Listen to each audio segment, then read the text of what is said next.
Hey guys, tonight we slip behind the marble columns and whisper through the shadows of ancient Rome. But don't look for a chariot or a laurel wreath. This time, you're not the senator, not the soldier, not even the baker on the corner tossing flour like confetti. You are someone no one writes songs about. You're a servant. Not the personal assistant kind, the sleep on the floor and don't talk back kind. You enter through the back door, the one smeared with soot and oil, always slightly ajar, as if the house itself wants to forget you exist. It creaks like an old throat every time you squeeze in. Your sandals are thin and cracked. Your tunic sticks to your ribs and your hands. Well, they haven't been cleaned since you were sold. This is the life behind the luxury. And spoiler alert, you probably won't survive this. So before you get comfortable, take a moment to like the video and subscribe, but only if you genuinely enjoy what I do here. Also, tell me where you're listening from and what time it is in your part of the world. I love imagining us scattered across the planet, all winding down to the same sleepy story. Now dim the lights, maybe turn on a fan for that soft background hum, and let's ease into tonight's journey together. You are 16, maybe 17, or maybe 13. The people who bought you didn't care much about getting your age right. You've been here in this domus, the home of a wealthy Roman citizen, for several months. But home isn't really the word. You sleep in the rear room, near the latrine. The walls are close. They sweat when it rains. You rise before the city does. Before the chants of street vendors echo across the alleyways. Before light even brushes the red rooftops. Your shift starts with a whisper, not a trumpet. A cold jug of water, a cracked oil lamp, and the smell of yesterday's stew that never quite left the air. The kitchen is a low-ceilinged corner room with one slanted window, always fogged with smoke and steam. There's a fireplace on one end and a clay oven that never cools down. You're one of the few allowed to light it, mostly because your predecessor set it ablaze once and scorched the figs. You never let that happen. Figs are sacred here. You remember that. Everything you do happens behind someone else's moment of glory. You sweep the floor before the mistress wakes, fluff the pillows she'll complain are too firm, and polish the bronze until your fingers go green. If the dominus, the master, is having a guest over, you're expected to anticipate every need before he even lifts a finger. Bread warm? Wine room temperature? Lamp oil topped off? Good. Now stand in the corner and pretend you're invisible. Historians still argue whether slaves in urban households like this had slightly better lives than those in the countryside. Sure, you get fed more regularly, and you're not plowing fields. But on the flip side, everything you do is noticed, and often punished. There's no crowd to hide in. No shadow deep enough. You pass the cracked oil lamp every morning, the same one you lit on your first day here. You've never told anyone that the base is chipped, the clay spidering into delicate little cracks. You rub your finger over it every morning, like a nervous habit. It's nothing, really, but it feels like a secret. Something that belongs to you. You're not alone, of course. There's Cassia, who's slightly older and meaner, and has an uncanny knack for snatching the last piece of bread from the tray without ever being seen. There's Publius, the stable boy, who always smells like donkey hair and sweet hay. And little Albus, he can't be older than 7, assigned to pick up crumbs with his fingers. His tunic hangs off one shoulder like he's made of twigs. Some of the other servants have stories. Wild ones. Like that they were once ship captains. Or soldiers. Or daughters of Celtic chiefs. You pretend to believe them because it makes evenings pass faster. Because sometimes it's nice to think that maybe you weren't always this. But then someone shouts your name, your Roman name, not your real one, and you remember that stories don't matter much when the laundry needs scrubbing. The Dominus has guests arriving tonight. Important ones. You know, because the cook's yelling about garum, fermented fish sauce, and nothing brings out shouting like fermented fish. The mistress is already complaining that her favorite stola is too last season, though seasons are mostly a rich person's invention. The fabric smells like myrrh and rosewater, and you have to carry it delicately, like it's more valuable than your hands. One quirky fact most people don't know: wealthy Romans had a thing for slaves with specialized skills. If you could play the lyre or quote Homer, you might end up in the music room instead of the latrine. Too bad you can't do either. You tried once to hum a tune while sweeping and were smacked with a ladle for thinking you were better than your station. So you keep your head down, your mouth shut, and your ears open. Because that's the thing about servants in Rome. You hear everything. Who's having an affair? Who's bribing a senator? Who's hiding coin beneath their bed in a little leather pouch stitched from goat belly? Yes, goat belly. You helped clean one once. You often wonder what would happen if you just ran. Slipped out the back gate during market day. Changed your name. But the city is wide, and you're not exactly inconspicuous in your house-branded tunic. The mark stitched just below your collarbone like a walking label. Besides, where would you go? You've never even seen the sea. Sometimes you whisper to yourself that this will all change. That maybe one day the Dominus will grant you your freedom. Maybe he'll even give you a coin or two and send you off with a pat on the back and a scroll of your manumission. You've heard of that happening. Not often. But sometimes. Until then, you keep lighting the cracked oil lamp. You clean the same hallways, polish the same silver trays. You learn that quiet is a shield, and invisibility is a gift. You become part of the furniture, part of the hum of the house. And still, despite the smoke, despite the weight, you dream. You're up before the stars have even thought about going to bed. The air still clings to the last whispers of night, cool and damp like breath on a mirror. Somewhere in the streets beyond the villa walls, a dog barks once, then twice, then is silenced. Not by a voice, by the thick hush that clings to this hour, when the city's heart beats slowest. You grope for the bread starter. It's wrapped in a bit of cloth that used to be part of a toga, stained now from years of fermenting dreams. It smells sharp, sour in a way that makes your mouth water and your stomach turn all at once. You tuck it near the hearth. It has to stay warm if the dough's going to rise. You're always warming things. Fires, wine, water, feet. This morning, like every morning, your first real task is waking the flame. The kitchen hearth is dead again because the coals weren't banked right last night. You kneel, fingers stiff, and nudge them with a twig. Cold ashes sigh into the air. The fire pit resists you, sulking like a spoiled child. You blow gently. Not too hard or you'll scatter the cinders. Not too soft or it'll laugh at you. Just enough to whisper life into it. A spark catches. A lick of orange curls like a tongue.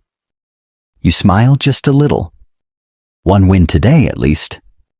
Historians still argue whether Roman kitchens were separate from the rest of the house or tucked right into the walls, depending on class and region. But here, in this upper-class domus, the kitchen is its own cave-like chamber, smoky and sour, with ceilings stained by 1,000 failed breakfasts. You're not alone yet. Cassia will arrive soon, probably scowling. She always scowls in the mornings, and she always snatches the warmest loaf from the tray like it's owed to her. But for now, it's just you, the fire, and the sound of the bread starter bubbling softly in its cloth cocoon. You reach for the oil jug. It's heavier than you remember. Your fingers still smell like the ashes from yesterday's grill. Your tunic clings from where you accidentally spilled broth on yourself last night and never quite dried. You hear it then, scraping footsteps overhead, the master's son. He has the feet of a sleepy ox, always stomping even when he tries to tiptoe. You imagine him fumbling for his cloak, knocking over a scroll, shouting for hot water. You have maybe 10 minutes before someone yells. So you move faster.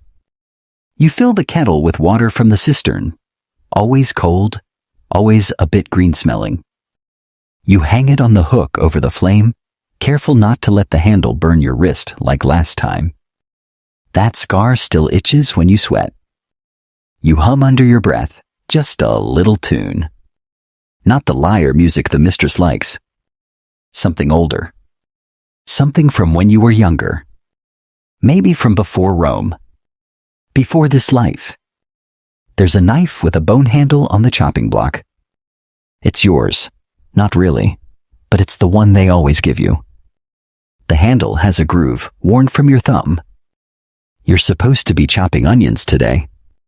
You can already feel the sting in your eyes. One fringe detail you overheard once: some Roman households kept secret recipes, passed from one servant to another, never written down. You know 3 of them, all hidden under your tongue, like buried treasure. You wouldn't tell anyone. Not even Cassia. Especially not Cassia. A breeze snakes in through the crooked window, tugging at the curtain that never hangs straight. It carries with it the faintest scent of figs. Someone's dropped a basket nearby, and the metallic tang of morning dew on clay tile. The world is waking. You know this because the birds have started. Not singing. Arguing. Squabbling like market wives over the best perch. And then the roosters, haughty and late, strutting their calls as if they weren't the last to rise. You lay out the bread pan. Clay with a chipped edge that catches your sleeve every time. You grease it lightly with oil from a flask with a broken stopper. It leaks constantly, which is why the shelf underneath always smells like fried olives. You pour in the dough you mixed yesterday. It's soft, springy, alive. It sticks to your fingers and refuses to let go. You like that. It's stubborn. Has fight. There's a knock at the side door. 3 taps, then silence. The baker's apprentice. He always brings the salt this way, quietly, like a thief in reverse. You take the pouch, nod, say nothing. He blushes and scampers off. You pretend not to notice he always waits 2 extra seconds to see your face before leaving. You tuck the pouch behind a jar of lentils. Then comes the first real yell of the day. Hot water. It echoes from the upper floor, through the atrium, down the hall, and into your bones. You're already moving, kettle in hand. As you pass through the hallway, the oil lamp on the wall flickers. Yes, that one. The one with the cracked base. You always glance at it. Some mornings, you even whisper a good luck word to it, like it's your secret little god. You carry the hot water to the bathing room, where the master's son is already shivering, despite the pile of furs he's wrapped around himself like a drama mask. He doesn't thank you. Of course he doesn't. He grunts. He smells like sleep and garlic. You pour the water into the basin, careful not to splash. Your hands are red now. Steam-bitten. You flex them slowly, like old tree roots testing the soil. The kettle is lighter, but your back is sore from holding it. The boy dismisses you with a wave. You return to the kitchen. Cassia's there now, of course. Grumbling about the coals, about the bread starter bubbling too much. She pokes it with a frown like it insulted her. Too warm, she says. You shrug. It's supposed to be warm. She narrows her eyes. You think you know bread better than me? You smile. Not really at her. At the dough. The bread's on your side. The fire crackles now. The scent of toasted flour curls through the air. Somewhere outside, the city is finally blinking awake. You hear a cart squeak. A vendor's call, distant and throaty. a bell, a laugh, and beneath it all, the bubbling of dough.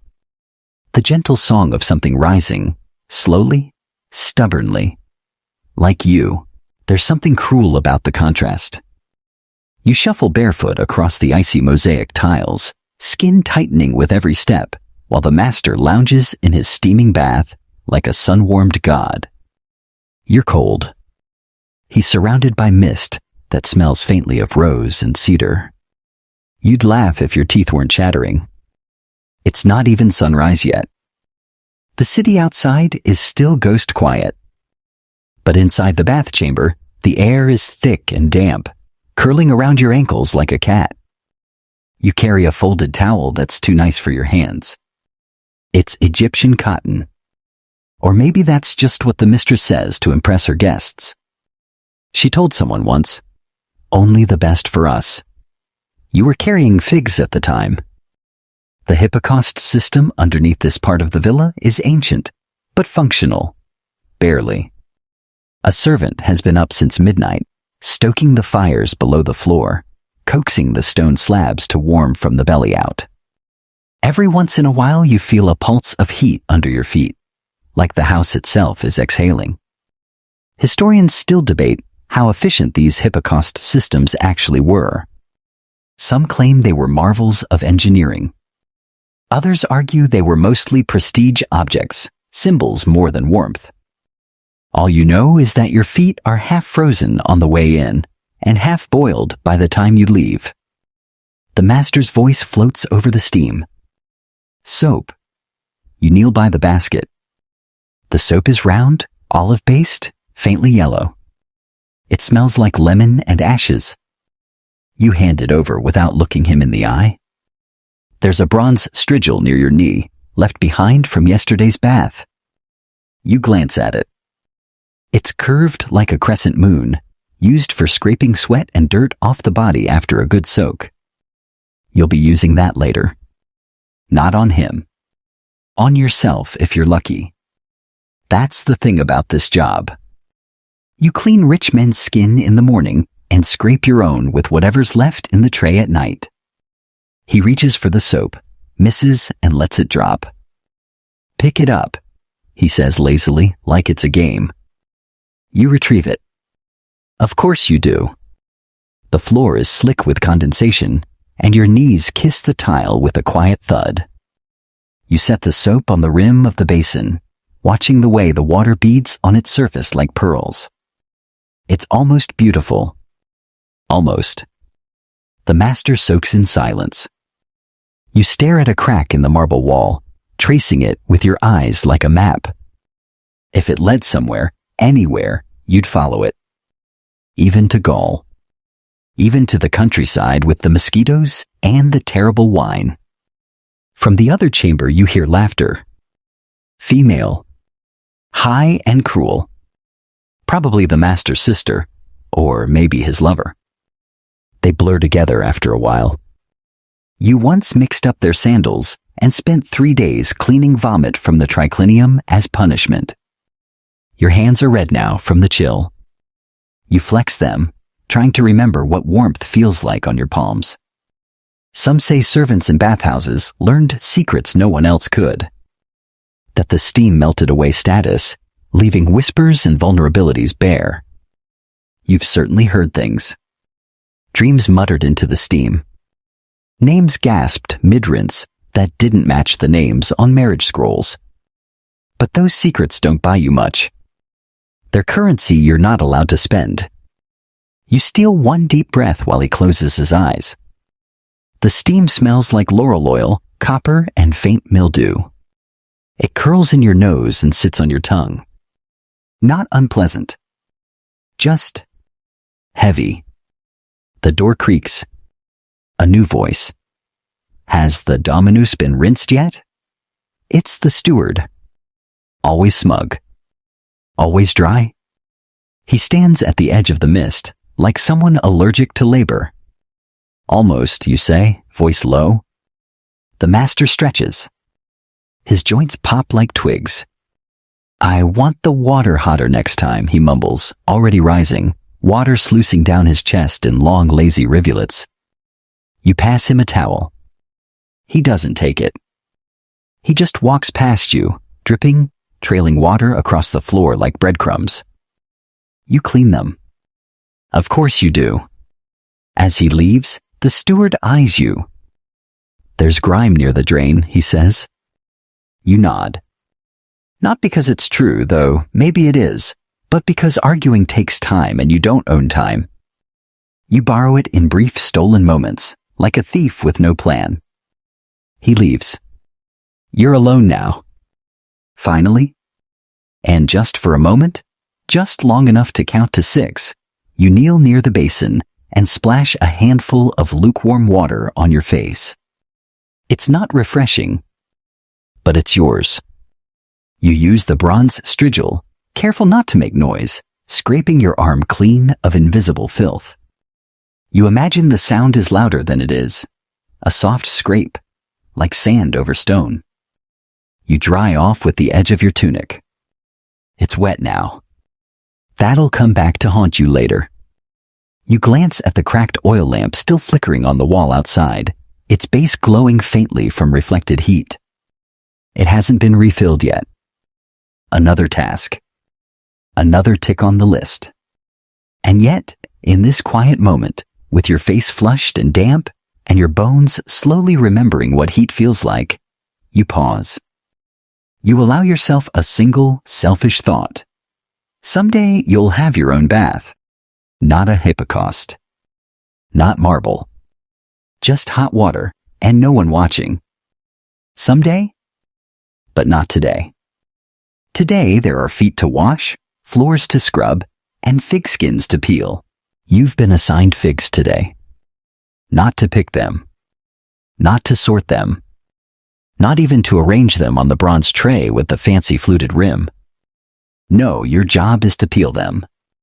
One by one. All morning.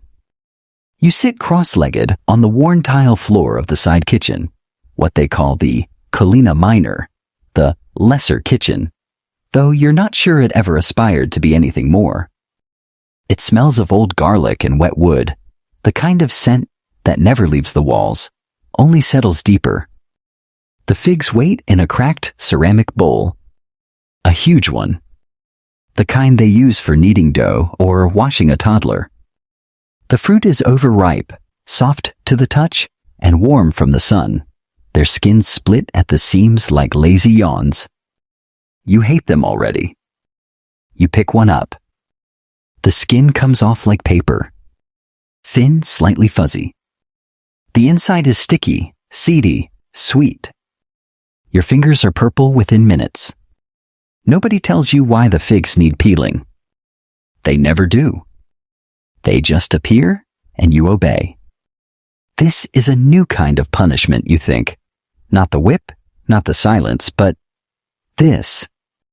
Endless peeling. It's not hard. It's just forever. Historians debate whether Roman slaves had defined roles, or if they were shuffled endlessly between tasks. Judging by your day, you'd argue the second. One day you're fetching water.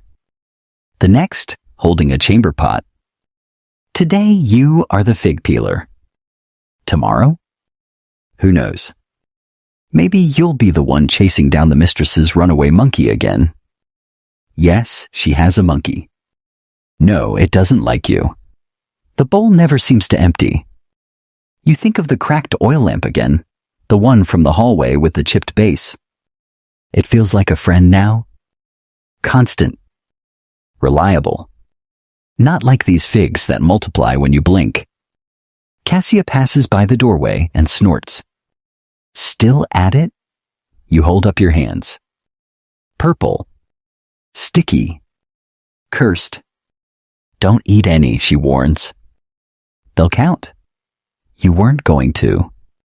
Probably. Maybe just one. Save the skins, she adds, like it's obvious. You blink. What for? She shrugs. The mistress wants them for some face paste. Or maybe the cook wants them for pig feed. Doesn't matter. Just don't throw them out. So now you have 2 bowls. One for peeled figs. One for sad little fig jackets. You feel like some mythological punishment figure. Fig skin boy, patron saint of busy work. The figs are different colors. Some deep violet, almost black. Others greenish, striped like little toads. You start organizing them by hue, just to keep your brain from melting. The light in the kitchen shifts. Slants. You hear the bustle from the main atrium now. The master's voice. Someone arguing about tunic embroidery. The cook yelling about honey storage. A pot clanging against a tile floor. The world moves while you peel. The funny thing is, some of the richest foods at the feast tonight, the ones guests will moan over, eyes half closed, will come from your hands. These figs, layered with cheese, drizzled with garum, sprinkled with pepper and pine nuts. They'll never know your name, but they'll taste your labor. You imagine a guest leaning back on a cushion, smacking his lips. Exquisite, he'll murmur. Who prepared this? No one will answer. Because no one asks. One fig splits wrong in your hand. The guts spill out like jam. You wipe your fingers on the hem of your tunic. Too late, you're already covered. Your knees are sticky. Your elbows itch. Even your hair smells like fermented sugar. Your fingers cramp. You stretch them, hear a small pop in your knuckle. You're not sure if that's good or bad anymore. The ambient sounds shift again. Outside the window, the soft coo of doves, the lazy buzz of a fly hovering near the door. Someone sweeping the courtyard. You hear bristles scrape stone. And then, a strange, quiet moment. You stop peeling. Just for a second. A long enough pause to notice the pattern of your breath. The way your chest rises and falls like a tide you didn't know you had. You glance at the figskin bowl. It's still not full. One fringe detail you remember from gossip. Once, a wealthy lady in another villa had her slaves hand paint the skins of peeled fruit with gold leaf, just to serve them as decoration. No one ate them. They just shimmered under the lamplight like edible treasure. That same lady later choked on a grape and died. The gods, as it turns out, have a taste for irony. You return to your peeling. Your fingertips are starting to prune, even without water. You switch fingers. Change grip. Doesn't help. You wonder if there's a record for most figs peeled in a single day. You wonder if you're close. The door creaks. It's Albus, the boy who collects crumbs. He pads over, barefoot, and eyes the bowl. Can I eat one? You hesitate. Then pick out the messiest one, half split already, and hand it to him like an offering. His face lights up. He pops it in his mouth and grins like someone handed him a gem. Tastes like flowers, he says, chewing with open delight. You smile. Not because of the compliment, but because for once, someone noticed. He scampers off, probably to collect more crumbs. You hear his bare feet slapping the stone, his tunic flapping like wings. You return to the figs. You peel. You sort. You exist. And in the growing pile of skins, there's something oddly beautiful. A landscape of discarded armor, curled and colorful, quietly whispering of sweetness spent. There are no secrets in a Roman villa. At least, not for you. You're the shadow behind the curtain, the ear behind the tapestry. You carry clean laundry and dirty secrets, and you keep them both folded tightly. This afternoon, you're stationed in the exedra, the sitting room where polite people become impolite when they think no one is listening. You're dusting, technically. A low table, some ornamental busts, a shelf filled with scrolls no one's read in 20 years. But your real job is to stay invisible, unless needed, and absorb everything that isn't meant for you. It starts with footsteps, soft ones, deliberate. 2 voices. The mistress and her sister. You drop to your knees, cloth in hand, and polish a bronze tray so intensely it starts reflecting your own annoyed expression back at you. That's fine. Just be furniture. Polished furniture? And she wore that tunic to the feast. The sister hisses as if the tunic personally offended her ancestors. The mistress gasps. The yellow one? You don't know the tunic in question, but based on their tone, it should have been burned at sea. Maybe fed to lions. She knows what yellow means, her sister continues. You do too. In Rome, yellow's the color of weddings. So wearing it to a funeral? Scandalous. Unthinkable. Also kind of funny. You keep scrubbing. The tray is warm from the sun filtering through the open lattice window. The bronze smells faintly of oil and lemon, leftovers from breakfast. Marcus is taking her side, the mistress murmurs. You know he's only with her because she has land in Capua. You tuck that tidbit into your mental pouch. Marcus. Capua. Romance plus real estate. You glance to the floor where your cleaning cloth grazes something small and metallic. A silver hairpin. Filigree work. Delicate. Must have slipped from someone's head mid-gossip. You pick it up carefully and slide it into your apron pocket. You'll leave it in the servant's box later. Maybe. Or maybe you'll just hold on to it a while. It's light, smooth, and it glints like it still remembers where it came from. Historians argue about the extent to which slaves were aware of or influenced the power games of Roman elites. You'd laugh at that. You are the power games? You know who's in debt. Who's cheating. Who's poisoning whom very, very slowly. You know when a senator's wife cries at night, muffling it in silk. You know which guest will steal the good napkins. You once watched the Dominus burn a letter from someone named Gaius. He stared into the fire for 10 whole minutes afterward. You weren't supposed to be in the room. But the wine pitcher was empty, and that was your excuse. Now, across the room, the mistress is whispering something new. Her voice drops lower. More venom than volume. She leans in toward her sister, clutching a cup of watered wine. I think he's sending money to her. Her sister gasps. You fake a cough. Not too loud. Just enough to remind them you exist. They glance at you startled, then fall into silence. Like a curtain dropping. You bow slightly, muttering something about polishing the lampstands. Which is a lie. The lampstands in this room were polished 3 days ago by Cassia and are still smugly gleaming. They nod stiffly and glide out, their sandals whispering across the floor. You exhale. The room, now empty, breathes easier. Dust motes float in the shaft of sunlight like tiny lazy ghosts. You kneel by the window, not to clean it, but to enjoy the feel of warm stone under your knees. It smells like citrus and linen here. 2 things you rarely get close to, unless carrying them for someone else. You run your fingers over the silver hairpin. Still in your pocket.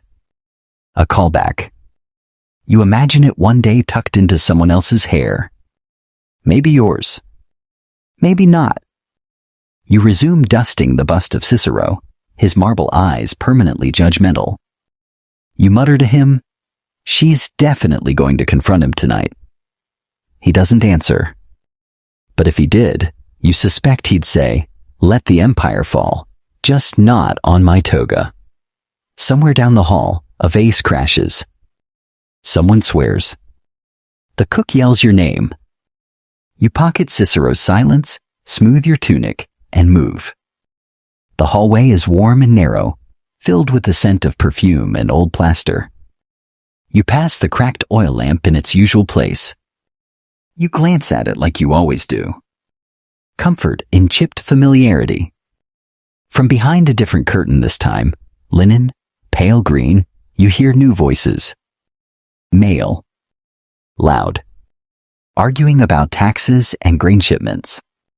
You pause, wipe your brow with the hem of your sleeve, and turn back. Just one more minute of listening. Because knowledge is the only thing in this house that no one can steal from you. Market day. The word has a rhythm to it. A little promise. A little breath of freedom. You're walking down the winding stone street that leads away from the villa, away from the routines of silver trays and scrubbed floors, into the barely controlled chaos of Rome's outdoor heart. You're not free, of course, but you're outside. And that counts for something. You carry a basket slung over your hip, its woven sides pressing into your skin. The list is in your head. 2 fish, a jug of oil, honey if it's not too dear today, and, yes, figs again. Of course. Always figs. The road is alive. Cobblestones ring with footsteps and cartwheels.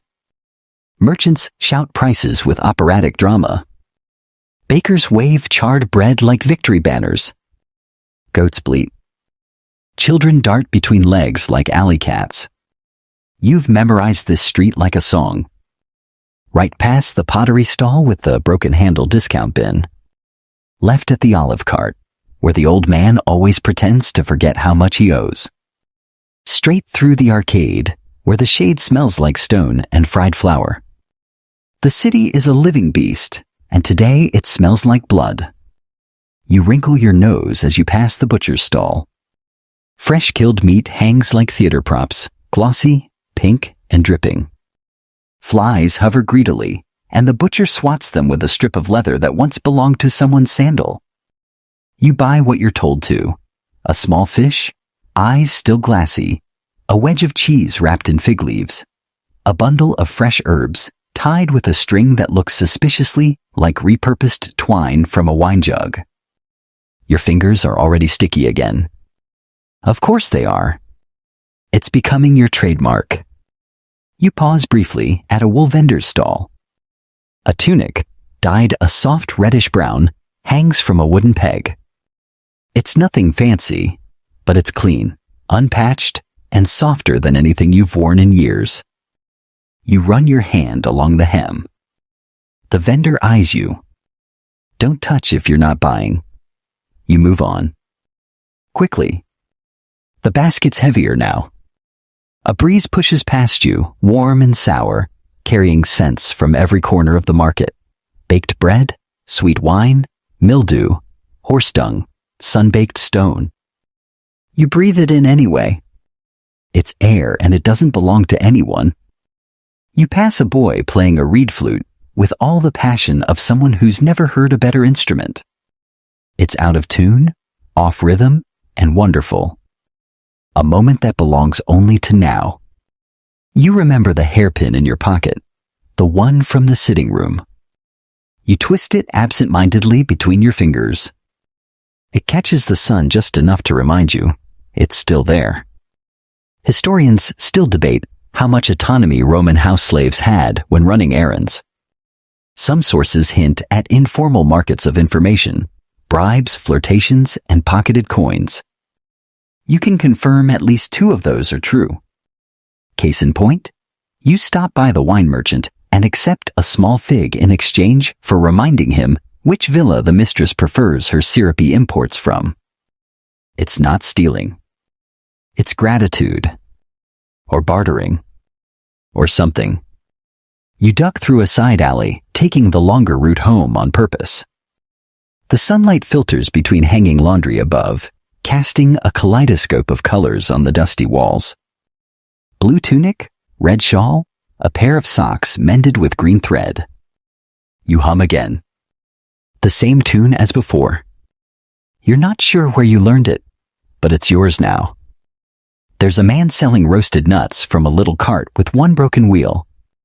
You can smell the smoke and sugar from half a street away. Your stomach growls. Loudly. He eyes your tunic, the brand on your shoulder. You don't ask for any. You keep walking? One fringe detail you overheard back at the villa. The master once tried to ban all his slaves from market trips because someone brought home the wrong kind of lentils. The wrong kind. As if lentils came with pedigrees. He got over it. Sort of. Someone else got punished, and the trips resumed. You adjust your grip on the basket. The handle has left a red welt on your forearm. Your wool tunic, same one you always wear, rubs at your waist where it's stiff from being scrubbed too many times in too little water. There's a stain near the hem. From stew? Or wine? You don't remember. But it's permanent now, and you've started to think of it as part of you. You glance at the fish, then up at the sun. You're running late.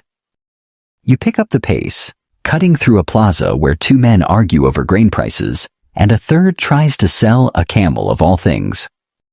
You've seen that camel before.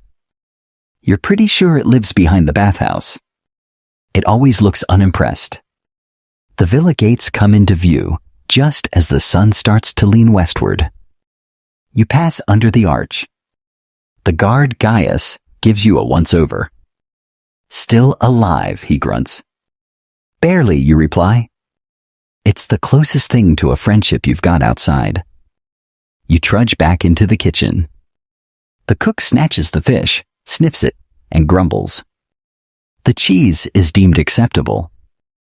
The herbs get tossed on the table. The figs?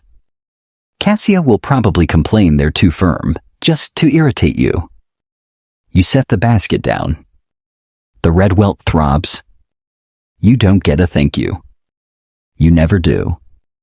But you step outside for one last breath before the door closes. Just one. Full of market dust, meat smoke, and the memory of a tunic you'll never own. And that somehow is enough. You pass it every day. That bench. It's tucked in the shadowed edge of the courtyard wall, where the sun only touches for an hour or two at noon. A slab of wood, curved from age and use, its surface worn smooth by the constant shuffle of knees and trembling palms. The punishment bench. No one talks about it. Not out loud. But you all see it. And everyone knows that if you're made to kneel there, it means something went wrong. Maybe you broke a plate. Maybe you spilled wine on the senator's new sandals. Maybe someone else did, and you didn't snitch. This morning, it's empty. But still, as you walk past it, with a bundle of laundry clutched to your chest, your eyes linger. There's a silence around that bench that hums louder than noise. It's not just the bench, of course. There's the post beside it. Thick, dark wood with a rusted iron ring embedded halfway up. It's not decorative. You've seen wrists tied there before. You've heard the sounds. Sometimes quick. Sometimes slow. Never forgettable. You adjust your bundle and keep walking. Today you've been tasked with delivering the mistress's laundry to the upper terrace. Fine linens, delicate dyes, and a few undergarments that you're not supposed to see, but inevitably do. You fold your gaze with the fabric. That's the unspoken rule. But as you pass the peristyle garden, you hear it.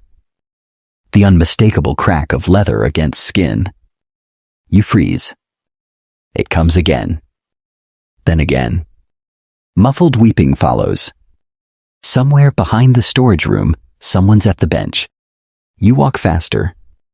You try not to hear, but sound moves faster than shame. The snap echoes in your bones.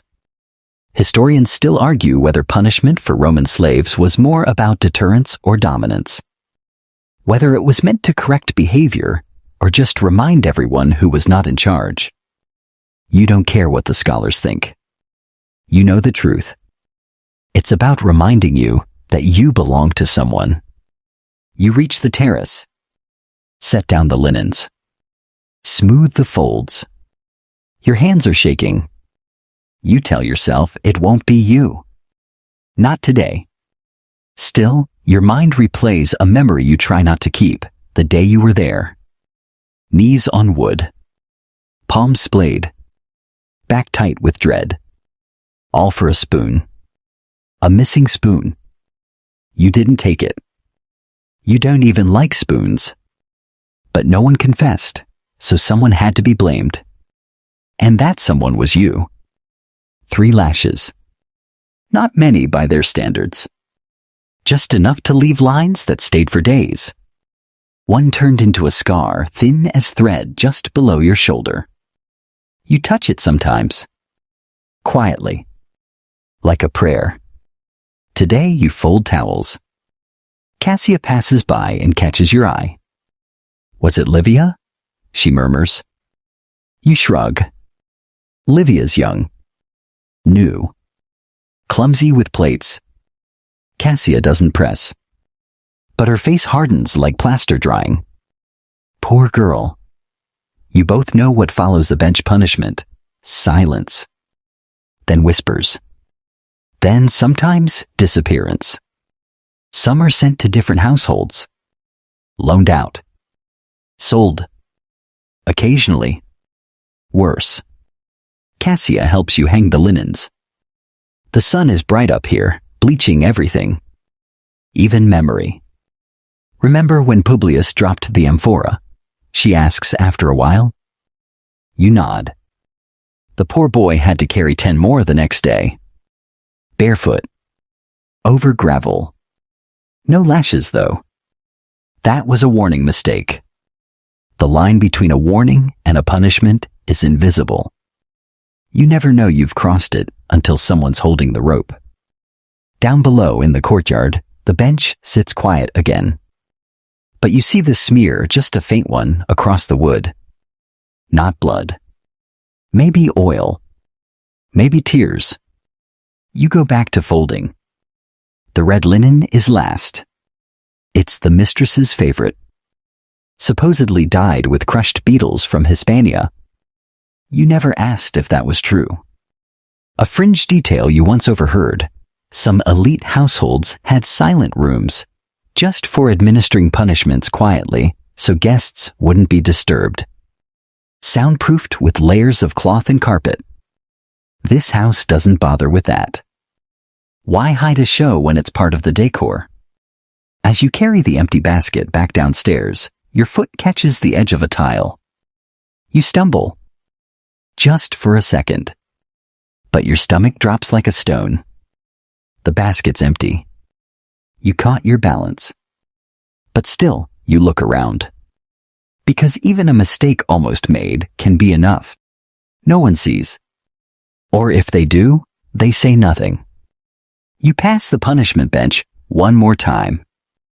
This time there's a rag tossed over it. Dirty. Damp. Probably someone's attempt to wipe away the evidence. The iron ring glints. And you realize you've been holding your breath. You let it out, slow. Quiet. Like everything else in this place. The first time you see a child in chains, you think it must be a mistake. You're in the storeroom, retrieving a basket of dried lentils for the cook, who is already 2 shades past furious because someone miscounted the wine jugs. Which is hilarious, because he's the one who drank one of them last night. The storeroom is a dim, damp place. Dusty sunlight leaks in through a vent near the ceiling. The scent is a muddle of dry herbs, mouse droppings, and old clay. That's when you hear it. A soft clink. A rhythmic chink-chink, like metal brushing stone. Slow. Small. You round the corner behind the stacked amphory, and there he is. A boy. Can't be more than 5. Maybe 6 if you stretch it. He's sitting on the floor, legs tucked under him, fiddling with a broken wooden toy. A cart, missing its wheels. The kind of toy you remember from somewhere distant, maybe from the stories your grandmother told, or maybe from your own hands, long before the villa. And around his ankle, a thin chain, iron, looped and padlocked to a post embedded in the floor. You stare. He doesn't. He looks up and gives you a small gap-toothed smile. It knocks the wind right out of you. You blink. "Hey," you whisper. He nods. "Hi? What's your name?" He shrugs. "Don't remember?" "You don't either sometimes." Names here are changeable. Replaceable. A name today might not be the name tomorrow. He holds up the toy. It's a horse. "Looks fast," you say, your voice thick. He grins wider. You set the lentil basket down and crouch beside him. The chain shifts again, chink, as he wiggles to get comfortable. It leaves a faint red mark around his skinny ankle. You've seen cruelty in this house. You felt it. But this feels smaller, sharper, like someone broke something and then decided it wasn't worth fixing. Historians still argue whether child slaves in Rome were treated with a degree of leniency due to age. You'd laugh if it wasn't so bitter in your throat. Age means nothing when you're a commodity. You glance around. Does anyone feed you? He nods. Cassia gives me bread sometimes. Good. Cassia is mean, but she remembers things. Like where she hid the last plum. Or how it feels to be forgotten. You reach into your sash and pull out a fig, half squished from the market trip. You never ate it. Too busy, too tired, too watched. You hand it to him. He cradles it like treasure. Don't tell, you say. I won't. You pause. Why? The chain? He shrugs again like it's nothing. I ran once. You feel that in your ribs? A fringe detail you remember from the overseer's rambling once. Children under a certain age weren't supposed to be chained. Supposedly, it was bad for their growth.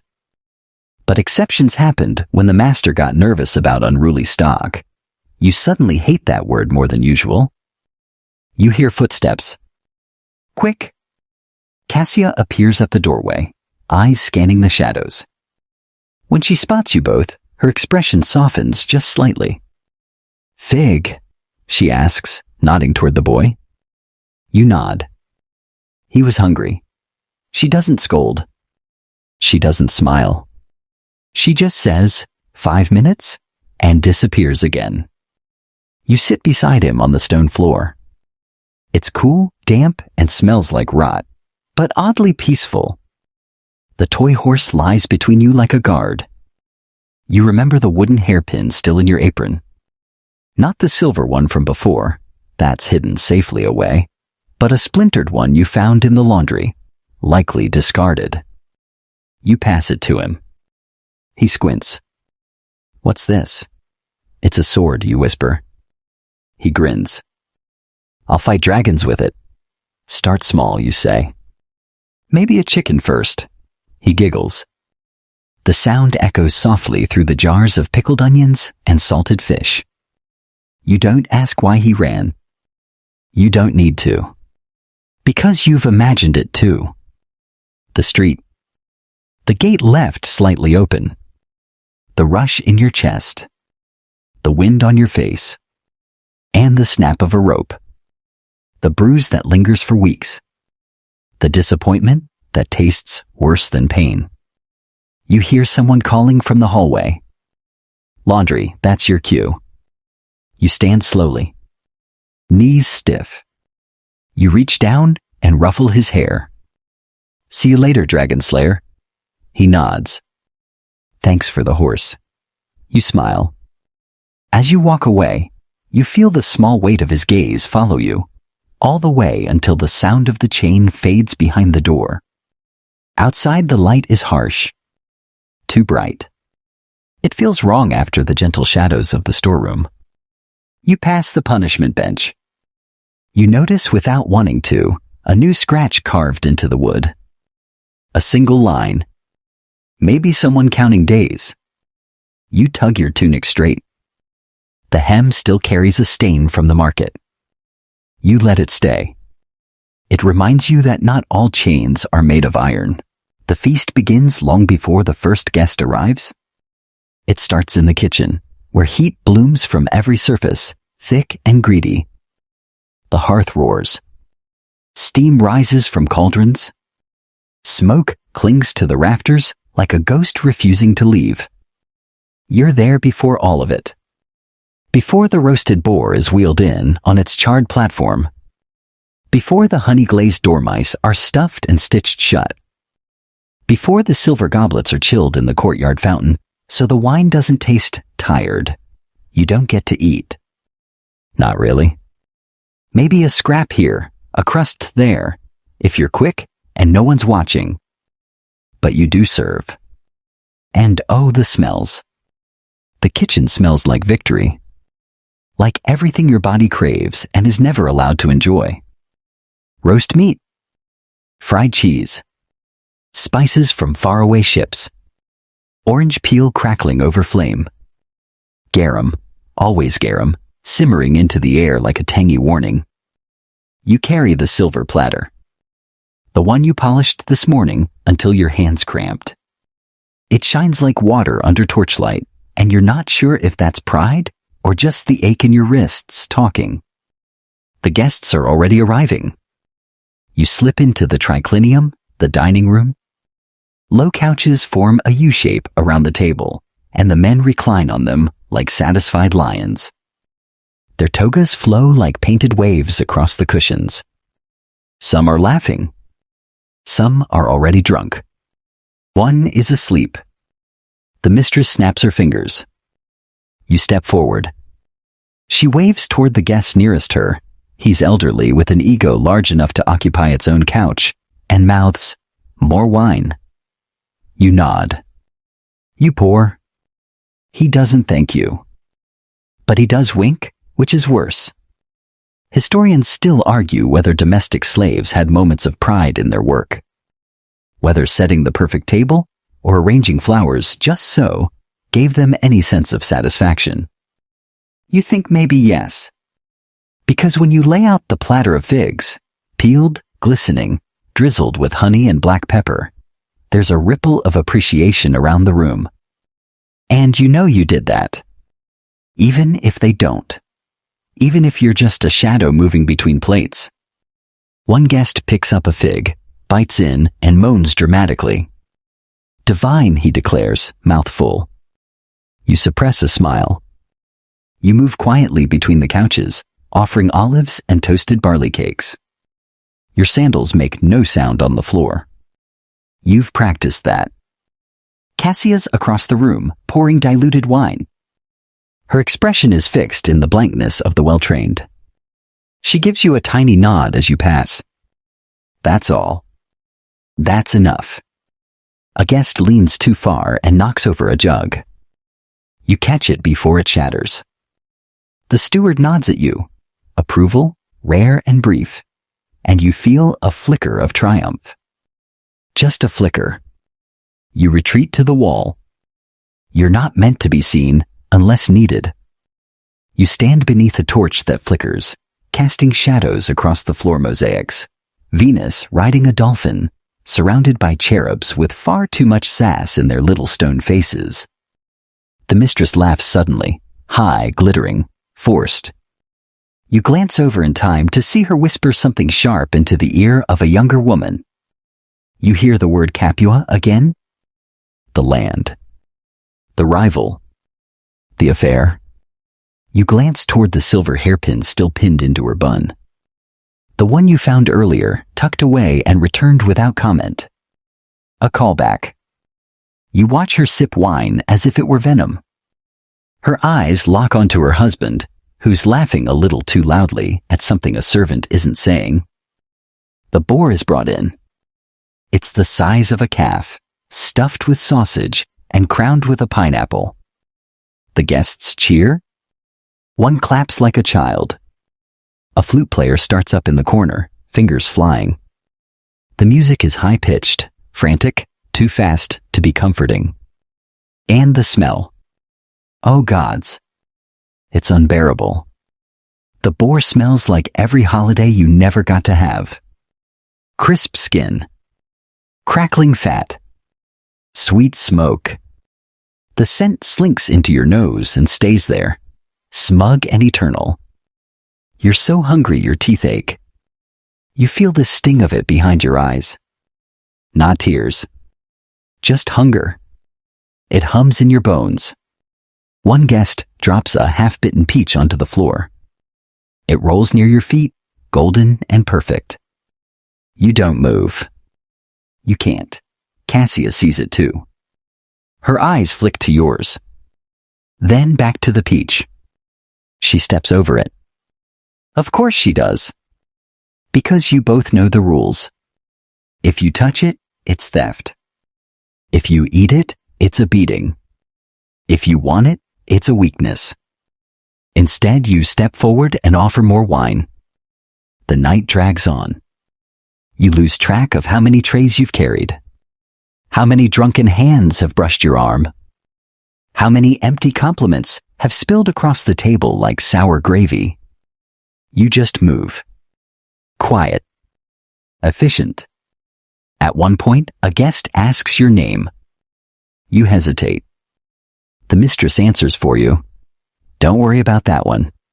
And just like that, you vanish again. You carry the empty boar platter back to the kitchen, your arms shaking from the weight.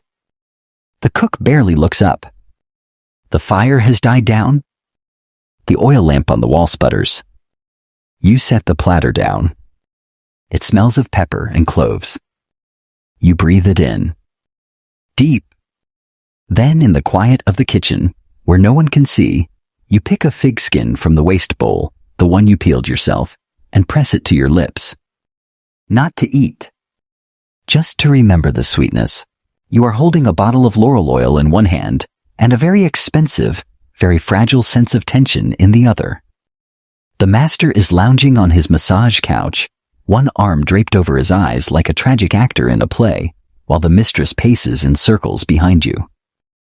The air smells of polished marble, warmed honey, and something else, something sharp, like a thunderstorm that hasn't quite decided whether to break. You kneel beside the couch, unscrewing the tiny stopper on the oil jar. The laurel scent hits you immediately, earthy, clean, tinged with something bitter. Your fingers already glisten. The master lifts his head. Not too much, he says, though he's already glistening like a roasted bird. You nod. Of course, Dominus. He drops his arm back over his face. And not too little. Naturally. You begin working the oil into his shoulders. His skin is hot from the bath, and you can feel each tension knot like a cobblestone under your fingertips. The muscles shift and flex beneath your palms, alive and self-important. The door creaks. You glance up just enough to see the mistress re-enter. Her face is carved from ice and silk. In her hand, she holds something small, hard to see at first until it catches the light. A hairpin? The silver one. The one you'd found in the exedra. The one you slid quietly back into her jewelry box 2 days ago without a word. The one that wasn't hers. She stands there, barely breathing. The master doesn't notice. He's half asleep, muttering about gladiator odds and fish sauce prices. She says nothing. Just watches. Historians still argue whether Roman matrons were passive, docile creatures, or chess players in silk, calculating, quiet, and never unarmed. You know which one she is. Your fingers keep moving. The laurel oil is warming now, seeping into your skin as much as his. It makes your hands slippery, your thoughts stranger. You wonder if the oil carries memory, if it remembers all the skin it's touched. The mistress steps closer. She doesn't speak. But her eyes? Her eyes are throwing knives. You focus on the massage. Rhythm, pressure, silence. A little too much pressure, and he might complain. Too little, and she might. There is no safe middle. She finally speaks. Darling, she purrs. Do you recognize this? The master groans. What now? She holds up the pin. You left this on the third-floor bench. Her bench. The room stills. You stop moving. Only for a second. But it's enough. He lifts his head slowly. I don't know what you're talking about. Oh, I think you do. Cassia found it. Your eyebrows twitch. That's news to you. Cassia, that's Sly Fox. You glance between them. She's not yelling. He's not denying. This is worse than yelling. I want her dismissed, the mistress says, not pointing at you. Not yet. But circling. Your stomach drops. She returned the pin, he says, waving a hand like that should be enough. She hid it first. That's not exactly true. But you know how truth works here. Pliable, bendable, as soft as the dough you knead before dawn. She probably saw you, she adds. He shrugs. She sees everything. She's furniture. That stings more than it should. She steps closer. Furniture remembers. That line sticks to the room like smoke. The master sits up, towel clinging to his shoulder. He finally looks at you. You lower your gaze. Your fingers twitch. The bottle of laurel oil slips from your hand, landing softly on the mosaic floor. It rolls in a slow, lazy arc, spilling a glossy ribbon of green gold across the tiles. Laurel and mystery, pooling together. Silence. He sighs. Leave us, he says. You stand. Knees aching. Shoulders stiff from fear more than labor. You walk backward, one step, two. You bow. You close the door softly. Then you exhale like someone who just ran across a tightrope. In the hallway, the oil smell clings to your skin. Rich. Green. Heavy. Like you've been claimed by it. You see the cracked oil lamp nearby, its base glowing faintly in the hall's dim light. Your fingers hover over it, just briefly. A habit. A prayer. You walk back toward the servant quarters. Cassia is waiting. She lifts one eyebrow. Well? You shake your head. She'll be sharpening knives by morning, you mutter. Cassia snorts. She already was. You both walk in silence. A fringe detail floats back to you, something you once heard the master say to a guest after too much wine. Jealousy is just another kind of flattery. You wonder if he still believes that, or if he'll still be breathing by breakfast. Back in your corner, you wipe your hands on a rag.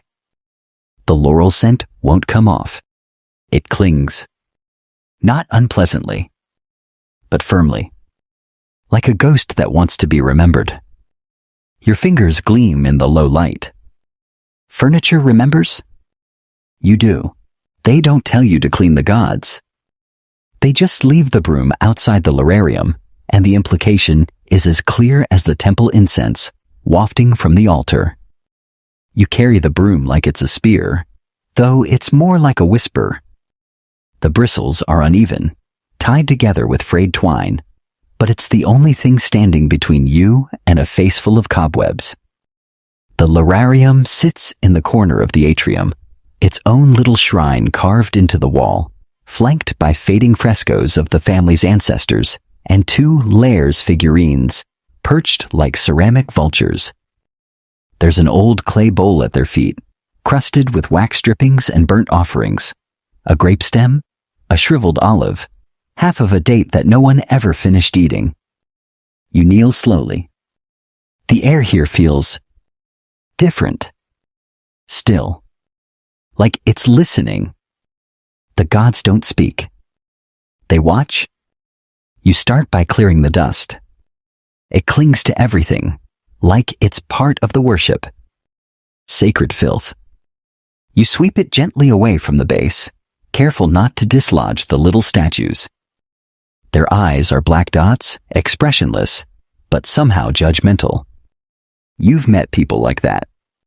Someone left incense burning earlier. dry, resinous, and smoky.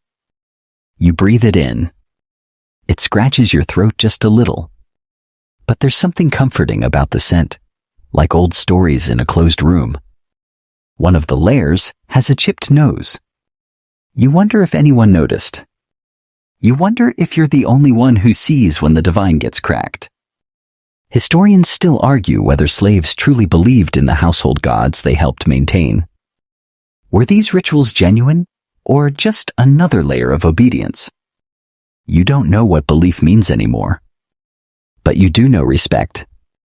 You clean the wax bowl with a damp cloth, fingers sticky with old tallow. The bowl rocks slightly as you press into it. Beneath the residue, there's a small etching. A name. Not the master's, not the mistress's. Yours. Someone carved it here. You stare. Mouth dry? Cassia. It had to be her. You glance around the atrium. It's quiet. Just the sound of doves cooing outside and the drip-drip of a leaky cistern. You touch the carving gently. A secret, sacred thing? A callback to, from the oil lamp to this little act of rebellion. You look up at the gods again. Don't tell anyone. You whisper. They say nothing.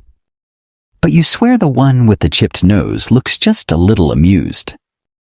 You finish cleaning the altar. You refill the oil in the tiny lamp above it. Olive oil, rich and amber, caught from yesterday's cooking stash.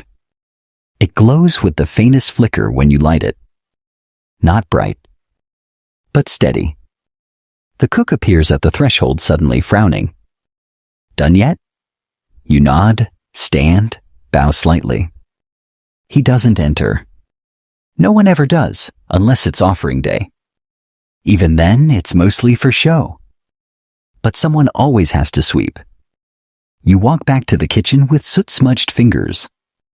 The smell of incense still clings to your hair, like a crown no one else can see. Cassia is there, sorting lentils. She glances up. They clean? They're gods, you say. They'll survive a little dust. She smirks. You pass her the bowl, the one with your name. She runs her thumb over the edge and raises one eyebrow. You saw it, she says? You nod. She sets it aside without another word. You watch her for a moment. Then go back to your chores. Later, as the sun begins to set and the household shifts into that strange, soft hush between day's end and feast preparation, you pass the Laurarium again. The flicker of the tiny lamp dances on the wall. You don't stop. But you do bow your head just for a breath. Just enough for the gods to see. You envy the hired ones. They arrive through the front gate, not skulking through the service door, not herded in like cattle. They walk in with their heads up, tunics a little cleaner, eyes a little brighter. And when the work is done, they leave. Imagine that. Leaving. Today, 2 hired craftsmen are repairing a broken marble basin in the peristyle garden. One is a stonecutter with calloused hands and a laugh like gravel. The other is a metalsmith sent to polish the bronze spout shaped like a lion's head. You're helping, of course. Not because they asked, but because the steward said so. Carry the tools. Fetch the water. Don't touch anything unless you're told. The stonecutter glances at you. You from this house? You nod. Owned. You nod again, slower. He scratches his beard and squints into the sun. Shame. You've got hands like a proper tradesman. You don't know what to say to that. So you carry another bucket of water and try not to think about what your hands could have been. Historians sometimes note that many skilled Roman slaves earned daily wages, even while technically still being property. A strange sort of double life, free in talent, chained in status. You've heard the same, though you've never seen a coin that wasn't immediately taken back at the end of the day. The metalsmith drops a tool. It clinks on the marble floor. You stoop to grab it and catch a glimpse, just a flash, of something silver peeking from the edge of his sandal. A coin. Tucked beneath the leather strap, hidden, flattened. You glance up. He's not watching. You look away quickly. You wonder if he walks around with that hidden treasure every day. Just in case. Maybe it's a reminder. Maybe it's emergency escape money. Or maybe it's superstition, a token that says, I could leave if I wanted to. You carry another bucket. Your back aches, your wrists are stiff, but there's something electric about being near the hired men. Their talk is casual. They joke. They curse. One even whistles. You'd forgotten people still did that. They break for bread. Pull it from cloth wraps, soft and steaming, not the crusty ends you're usually given. One offers you a piece. You hesitate. The steward isn't watching. You take it. It's warm. Soft. The kind that crumbles gently, not the kind that threatens to chip your teeth. You eat it in 2 bites and try not to moan. Where you from? The stonecutter asks, chewing. You shrug. Don't know anymore. He nods like he understands. Got a name? You shrug again. He doesn't press. The bronze lion's mouth gleams now. The sunlight hits it just right, and the whole basin seems to glow like a temple relic. You glance at your own reflection in the polished metal. It's warped, a little funny, like your face is trying to escape itself. You wonder what you'd look like after a month outside these walls. Different, probably. Lighter. Cassia appears, arms crossed. They want the fountain turned back on, she says. You move to the cistern lever. It groans as you crank it. Water gurgles through the pipes, then bursts from the lion's mouth in a steady arc. The hired men cheer. The steward claps his hands once, sharp. Out. They pack up quickly. Their laughter fades as they leave. One waves at you. You don't wave back. But your fingers twitch at your side. Cassia sidles up. You like them? Not like, you mutter. She rolls her eyes. They smell like smoke and pigs. Better than old garum and the master's feet. She snorts. You watch the lion's mouth trickle. The water catches sunlight, then slides into the drain below like it was never here at all. You remember the coin in the sandal. That night, back in your corner, you pull off your own sandal. Tucked between the worn leather and the sole is a tiny slit. A space where the threads are coming loose. You reach under your sleeping mat and pull out your secret. A single coin smuggled months ago when the mistress mistakenly handed you 2 for a market errand and took only 1 back. You slip the coin into the slit.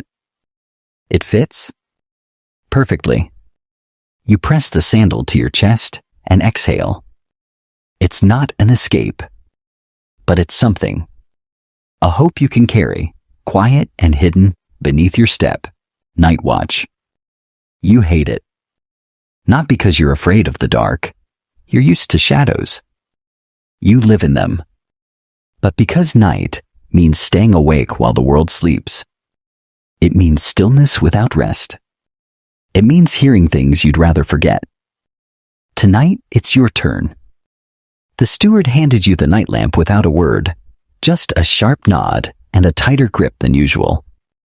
The lamp's handle is wrapped in a strip of old linen, probably to keep it from burning your fingers when the oil heats up. Doesn't help. It still stings. You tuck a threadbare cloak over your shoulders. It's not really a cloak, just a too small blanket someone left behind last winter. It doesn't reach your knees. It smells like dry bread and someone else's sweat. The hallway is quiet. Not silent, though. The villa never truly sleeps. You hear the creak of beams overhead. A mouse skittering behind the grain jars. The rustle of reeds in the courtyard pond. Somewhere someone's snoring. Probably the master's son. He snores like he's choking on a lyre. You sit on a bench near the atrium, lamp glowing soft beside you. The flame flickers with every breeze, casting dancing shadows on the wall mosaics. Bacchus laughing, a nymph frozen mid-spin, a satyr you always thought looked too smug for his own good. The air is cool and damp. The kind of night where the stone breathes out the heat it hoarded all day. You wrap the cloak tighter. And wait. Historians still argue whether slaves like you ever got real sleep, or if you lived your lives in a fog of exhaustion, snatching rest in corners like mice. You know the answer. It's the second one. Night watch is the worst. Not just for the sleeplessness, but for what creeps in. Memories. Voices. The sound of your name, your real name, echoing from some faraway place you haven't seen in years. You barely remember it now. A syllable with a sharp edge, spoken once by someone who sang to you. You try to hum that tune again. The one you always forget and always return to. But tonight, the melody won't come. Instead, you hear a whisper. Not a ghost, just Cassia. She appears out of the dark like a shadow that got bored of hiding. Want company? She murmurs. You shrug. Suit yourself. She sits beside you, close enough that your shoulders touch. You both watch the flame. Remember the night the amphora fell, she says? You nod. It cracked like thunder, she continues. I thought we'd all be punished. We were, you say. She smiles faintly. Oh, right. The lamp flickers again. She glances at your cloak. That thing's useless. You're just jealous, you mutter. She leans in, stealing a corner. Not really. You sit in silence for a while. Then you hear it. Distant thunder, low and lazy, rolling in from beyond the hills. Rain is coming. You can smell it in the air. Wet stone. Earth waking up. Cassia shivers slightly. You reach into your sandal and feel for the coin. Just a brush of your fingers. Just to know it's still there. She notices. Still keeping secrets in your shoes? She asks. You glance sideways. Says the woman with the hidden wax bowl. Touché. You both laugh softly. A fringe detail she once shared, half asleep. Night guards in some villas used to carry tiny bells on their belts, not to warn intruders, but to prove they were awake. If the bell stopped, it meant someone had fallen asleep. You're glad you don't have a bell. You would have betrayed yourself a dozen times by now. The thunder gets louder. The wind picks up. You stand and move the lamp out of the breeze's path. It flutters, then steadies. You glance at the cracked oil lamp on the hallway wall. Still glowing. Still loyal. You give it a nod. Cassia stretches, joints cracking. I should sleep. Go, you say. I've got a few more ghosts to listen to. She pats your knee as she stands. Don't let them talk too loud. When she's gone, you rest your back against the column and stare at the sky through the open roof above the atrium. Clouds drift past the moon like old thoughts. You close your eyes, not to sleep, just to imagine what it would feel like to sleep without watching, without flinching, without keeping one foot in the waking world. For now, there is no rest, only night, and your little lamp, and the sound of thunder rolling like a promise you don't yet understand. The peacocks are screaming again. It's not a sound you get used to, no matter how many mornings you hear it. It starts low and guttural, then rises into a shriek that makes you think something mythical is being murdered in the garden. And yet, there they are. 6 of them. Strutting across the mosaic path in the master's private hortus, tails dragging behind them like royal capes, eyes like gemstone pinwheels. They are the master's pet project. Literally. Imported, pampered, polished. You hate them. Not just because they shriek. Not just because they bite. But because they're treated better than most of the staff. They have their own feeding schedule. Their own shaded corner with a fig tree. And their own handler, you as of this week. Apparently the last handler got pecked in the eye. That's not an exaggeration. You saw the bandage. The master is obsessed. He wants to breed the perfect plumage. He keeps scribbled notes, ranking the birds based on tailspan, symmetry, iridescence. One's even named Lucius the Excellent. You are not making that up. Today, your job is to clean their feeding troughs and keep them calm, as if peacocks ever are calm. You carry a bucket of stale grain and dried figs. The birds see you and begin their advance. More parade than attack, but not by much. Lucius the Excellent lunges. You dodge barely. Still excellent, I see, you mutter. You toss the grain, trying not to flinch as one hops onto the stone ledge beside you, staring with a side eye so judgmental, it feels personal. Historians still argue whether exotic animals in Roman villas were signs of power or signs of madness. You suspect both are true. The peacocks, with their absurd beauty and unpredictable violence, are the perfect mirror for this place, glittering, loud, and always watching. You kneel to scrub the trough. The stone is slick with bird droppings and rotting fruit. You wipe it clean, fingers sticking to the fig pulp. The smell is sour-sweet, like bad wine. You find a feather. Not a loose one, an incredible one. Long blue-green, shimmering like oil in water. The kind collectors sell for good coin in the market. You glance around. No one's watching. You tuck it into your belt. Not for selling. Not today. Just to feel like you have something stolen back from this absurd display of luxury. A callback in a way, like the coin in your sandal. A secret you can carry.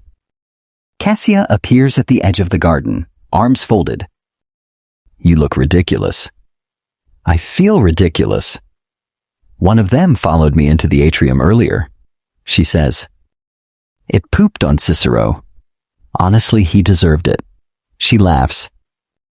Don't let the master hear that. Is he watching? She gestures to the second-story balcony. You both glance up. The master stands there in full toga, sipping watered wine and scribbling something in a wax tablet. Peacock stats, probably. He doesn't see you. Or if he does, he doesn't acknowledge you. Cassia leans in.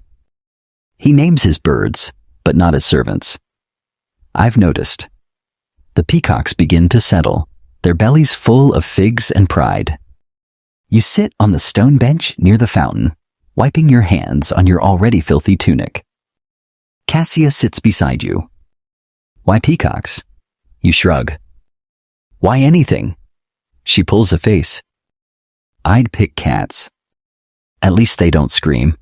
You hand her a fig, not too bruised. She accepts it.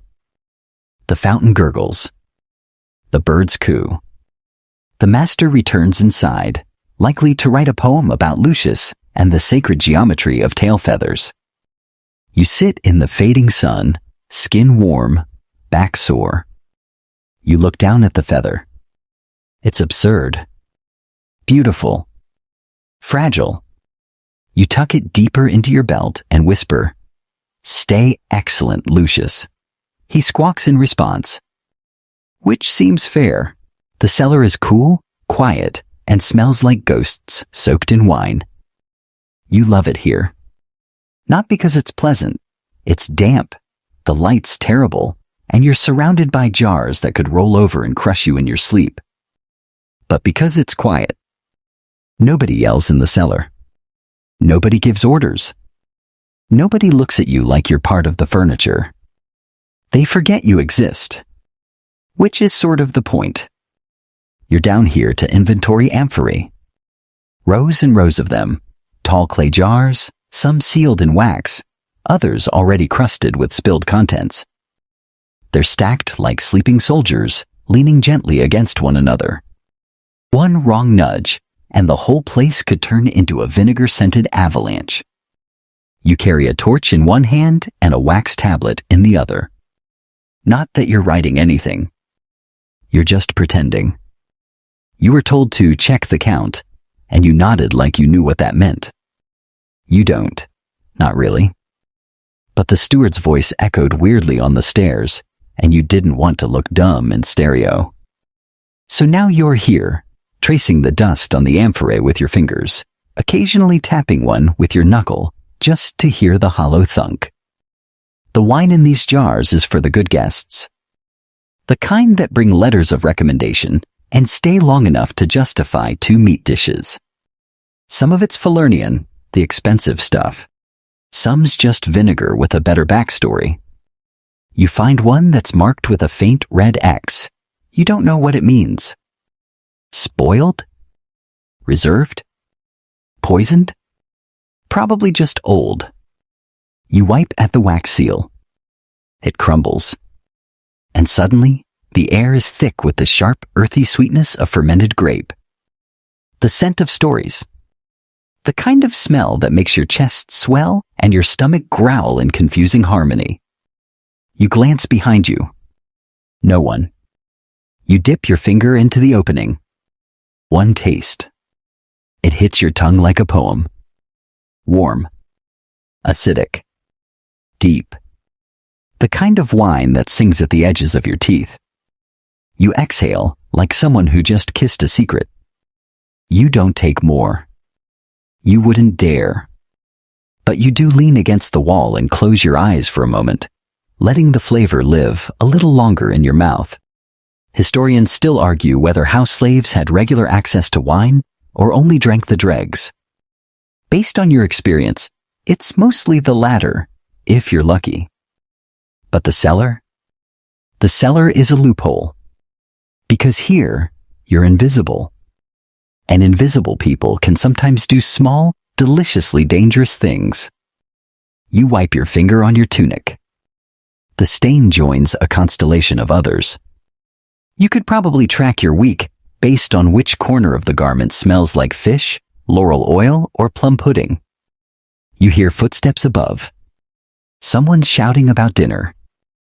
Probably the mistress. You stay still. Because you can. Because for once, no one's calling your name. You glance at a half-broken amphora in the far corner, its side cracked open like a wound. You remember when it fell, last spring. You'd cleaned it up. Your hands still bear a faint line from the clay shard that bit you. Cassia told you then, blood and wine go together too well. You didn't laugh then. You might now. You crouch beside a small crate of corks. Some are new. Some are crumbling like old bread. You dig through them until you find a red wax seal. Almost intact. It must have rolled away when no one was looking. A callback. You lift it, turn it in your fingers. It's soft from age, but still smells faintly of pine resin and something almost sweet. You tuck it into the fold of your tunic. It's nothing. But it's something. Like the peacock feather. Like the coin. Like the fig skins you pressed into the wall behind the kitchen hearth, just to know they existed beyond one use. You light a second torch, place it on the far wall. The cellar glows softly, the shadows now layered and flickering like stories whispered in Latin. And for the first time all day, you sit. Just for a minute. On a step worn smooth by other feet. And you think there is no freedom in this cellar. But there is a kind of silence that tastes dangerously close. The fire starts in the kitchen. Where else? 1 second, you're carrying a tray of burnt bread crusts toward the scraps bucket. The next, you smell it, that thick, fast scent that doesn't belong. Not wood smoke. Grease.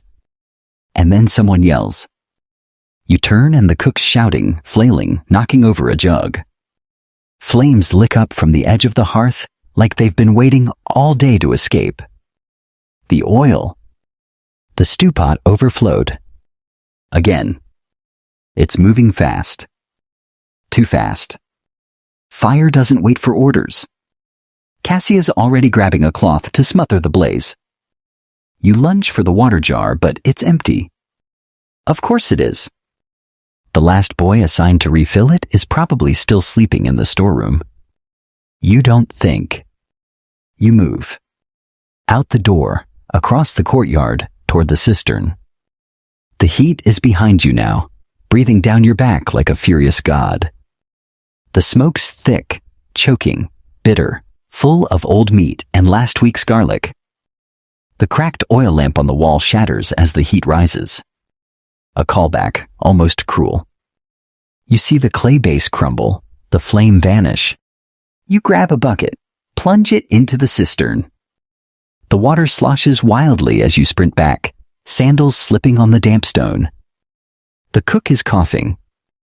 Cassia's trying to beat the flames back with a rug that's now smoldering at the edges. You throw the water. Steam screams up like a banshee. The fire hisses. Shrinks. But it isn't done. It's moved to the shelf, the one with the sacks of flour. Flour, you've learned, is basically kindling disguised as food. You throw the second bucket before it spreads. Historians often debate how often Roman homes burned. The answer from where you're standing is often enough to make you paranoid. You hear the master shouting now. His voice pierces the din like a spear. What happened? Who started this? You don't answer. You can't. You're too busy hauling another bucket, your lungs heaving, throat raw. Finally, the fire dies. Not quietly, but stubbornly. Like it's sulking. The kitchen is a wreck. Blackened walls. Broken pottery. Scorched cloth. The air is thick with smoke and shame. You collapse against the wall, still clutching the bucket.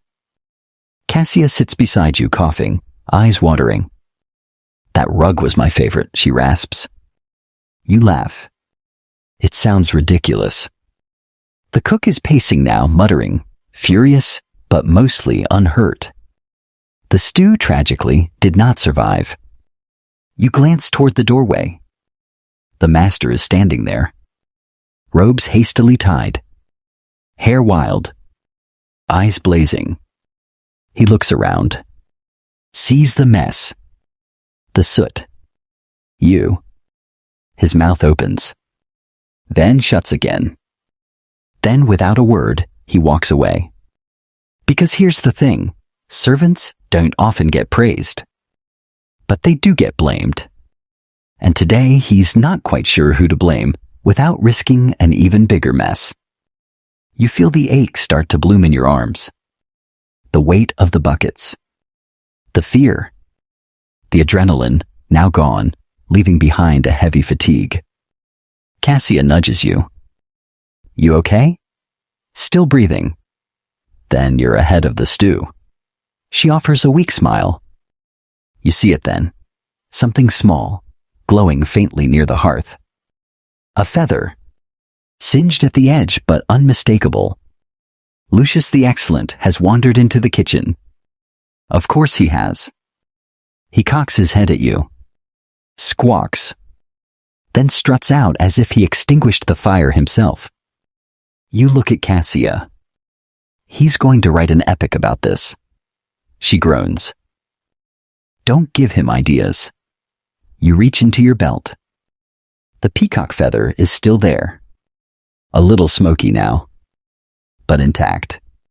You breathe in, cough, then breathe again. The oil scent still clings to everything. You look toward the shelf where the cracked oil lamp used to sit. Gone? Another secret destroyed. But not you. Not today. The house smells like myrrh. But beneath it, if you know what to notice, is something else. Singed linen, beeswax smoke, and just the faintest breath of burnt hair. The master's cousin died last night. Unexpected, though not exactly shocking. He was old, fat, and perpetually angry at his liver. Some say it was a fever. Others mutter poison. You don't ask. You're too busy helping prepare his body for the funes, the funeral rites. It's not your first time. The master believes in tradition, which means a public procession, a loud wail or two, and proper offerings to the underworld. And who performs all the delicate, intimate tasks? You, of course. You and 2 others have been pulled from your usual duties and assigned to the corpse. A privilege, they say. An honor. You try not to laugh. You're in the cubiculum, the small room where the body lies on a wooden couch. His arms are stiff. His mouth has been forced closed with a ribbon, tied around his chin and head, like a secret no one wants to spill. The air is heavy. Close. You press oils into his skin. Not just any oils, laurel, myrrh, and cedar, mixed into a slow-burning blend that makes your eyes sting. A callback. The same laurel scent that clung to your hands during the massage. But now it smells different. Phenol. You lift his arm gently, wiping the creases of his elbow with a cloth soaked in wine. Not Falernian. Just the cheap kind reserved for tasks like this. The room is quiet, save for the steady drip of melted wax from the lamp above. Historians still debate how much participation household slaves had in Roman funerals. Some say they were simply present. Others suggest they prepared the entire ritual. Based on today, you know exactly which is true. Cassia is beside you, muttering under her breath as she arranges the ceremonial tokens, coins for Karen, the ferryman. 1 for each eye. She glances at you. You ever think they wake up? You raise an eyebrow. She smirks. Just asking. You don't answer. But your spine tightens anyway. After the oils, you help tie the shroud. White linen. Clean. Crisp. You tug it over his feet, up to his chest. Then gently, carefully, over his face. He is no longer a person. Now he is a symbol. You carry the stretcher alongside 2 others. The path to the courtyard is narrow. At one point, you nearly trip on a loose tile. Cassia catches your elbow. You drop him. You carry the curse, she whispers. You grip tighter.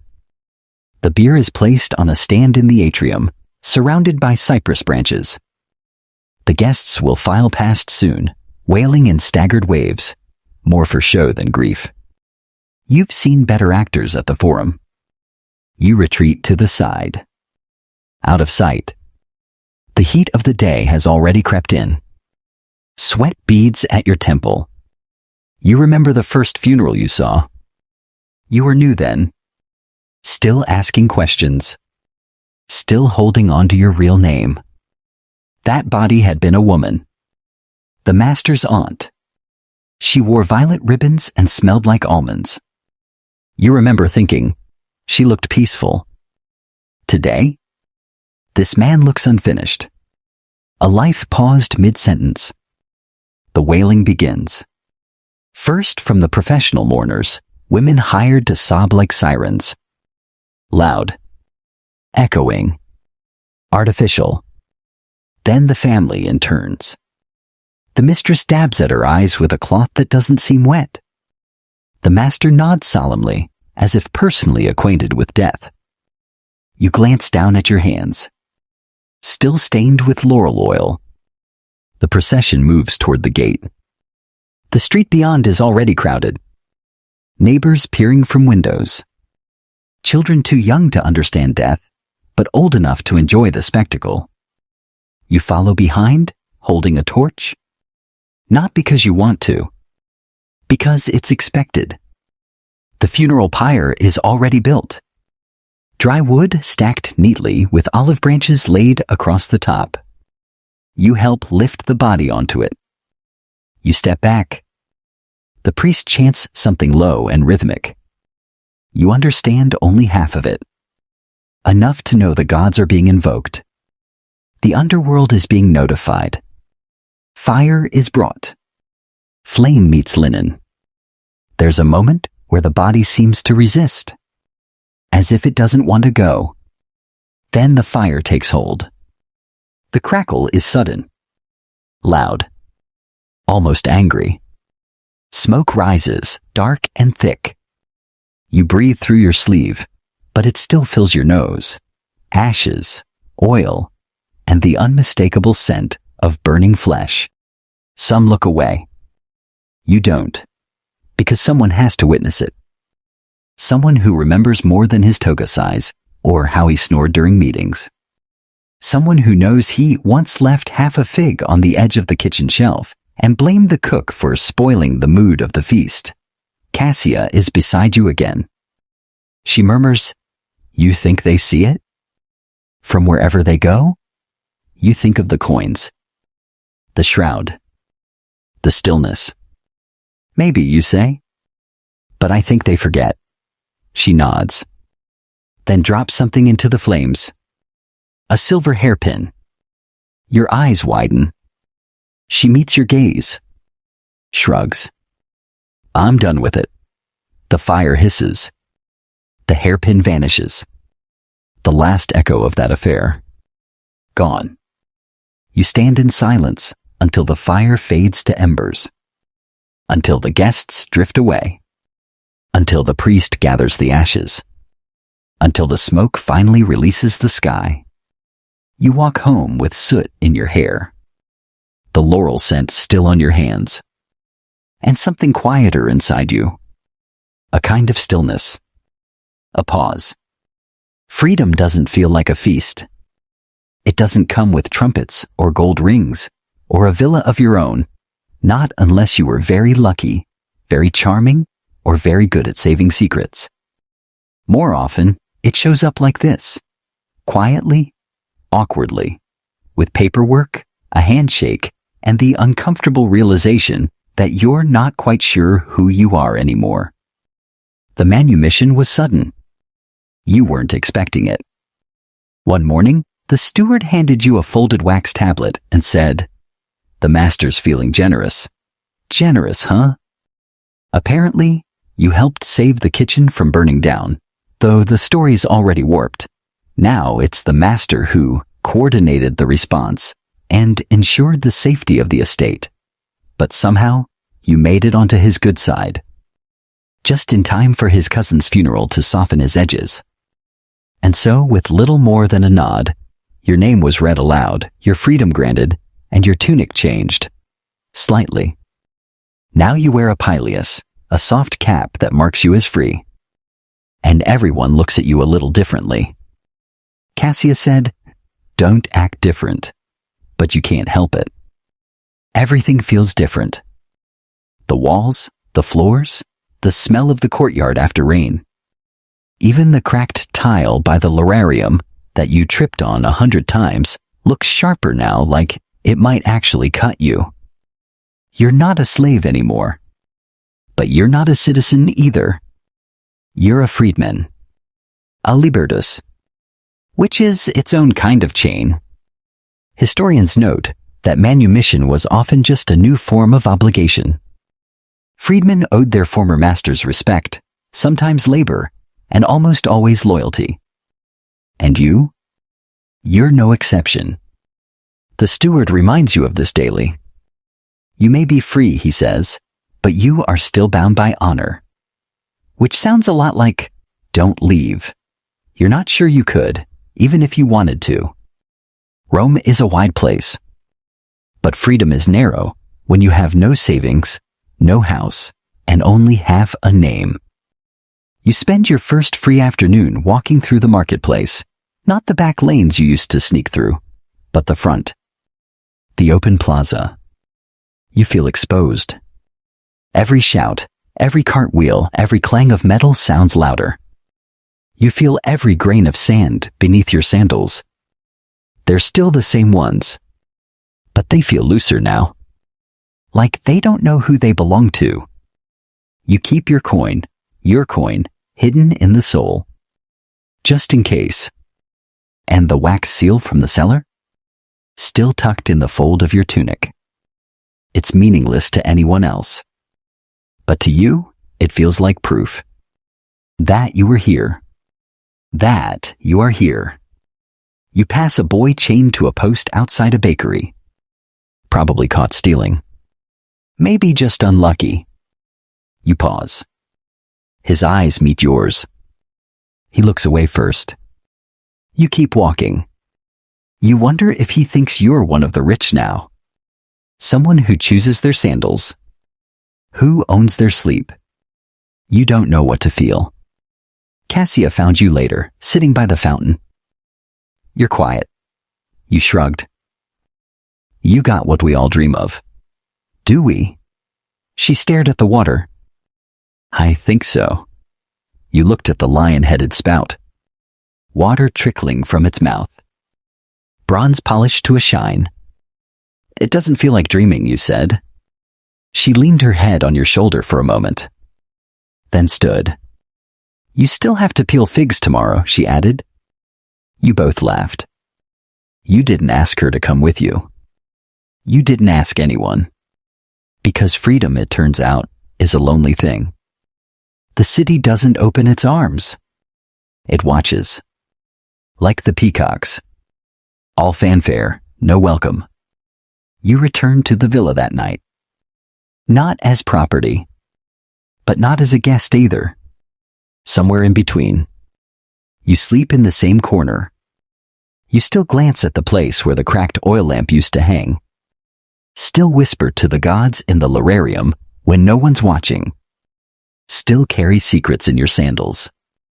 But now when someone calls your name, you answer. And it's yours. Even if it's half-formed. Even if it's whispered. Even if it still echoes with someone else's voice. No one throws a goodbye party for someone like you. No golden coin pressed into your palm. No poetic send-off. No dramatic farewell in the atrium with flower garlands and teary eyes. Your leaving is a whisper. A breeze that rattles the shutters and then disappears. One morning, you simply don't wake up in the corner of the servant quarters anymore. You rise before dawn, as always, and slip through the same doorway you've passed 1,000 times. No one stops you. No one even sees. Because you're not really leaving. Not entirely. You're just not staying. You've been offered a job. A small one. Carrying scrolls for a scribe who rents a stall near the forum. The pay is copper. The hours are long. But it's work. Paid work. And when it's done, you go home.